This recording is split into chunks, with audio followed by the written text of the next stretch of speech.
Bengaluru KPCC ಕಚೇರಿಯಲ್ಲಿ youth Congress ಕಾರ್ಯಕರ್ತರ ನಡುವೆ ಮಾರಾಮಾರಿ ನಡೆದ ಘಟನೆ ತೀವ್ರ ಚರ್ಚೆಗೆ ಗ್ರಾಸವಾಗಿದೆ. ರಾಷ್ಟ್ರೀಯ ಯುವ ಕಾಂಗ್ರೆಸ್ ಹಲವು ಪದಾಧಿಕಾರಿಗಳನ್ನು ಸ್ಥಾನದಿಂದ ವಜಾಗೊಳಿಸಿದ್ದ ಹಿನ್ನೆಲೆ ಉದ್ವಿಗ್ನತೆ ಹೆಚ್ಚಾಗಿತ್ತು. ಇಂದು ನೀಟ್ ಪ್ರಶ್ನೆ ಪತ್ರಿಕೆ ಸೋರಿಕೆ ಪ್ರಕರಣಕ್ಕೆ ಸಂಬಂಧಿಸಿದ ಪ್ರತಿಭಟನೆ ಕುರಿತು ನಡೆದ ಪೂರ್ವಭಾವಿ ಸಭೆಯಲ್ಲಿ ಗಲಾಟೆಯುಂಟಾಗಿದೆ.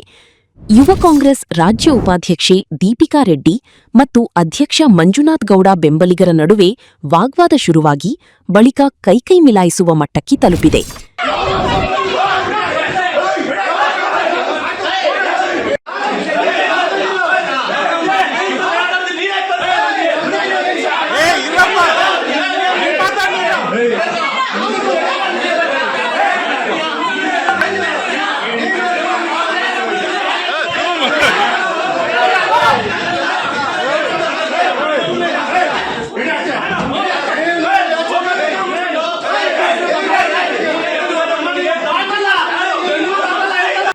ಘಟನೆಯಿಂದ ಕೆಪಿಸಿಸಿ ಕಚೇರಿಯಲ್ಲಿ ಕೆಲಕಾಲ ಗೊಂದಲದ ವಾತಾವರಣ ನಿರ್ಮಾಣವಾಗಿದ್ದು, ಪಕ್ಷದೊಳಗಿನ ಭಿನ್ನಾಭಿಪ್ರಾಯಗಳು ಮತ್ತೆ ಬಹಿರಂಗವಾಗಿವೆ.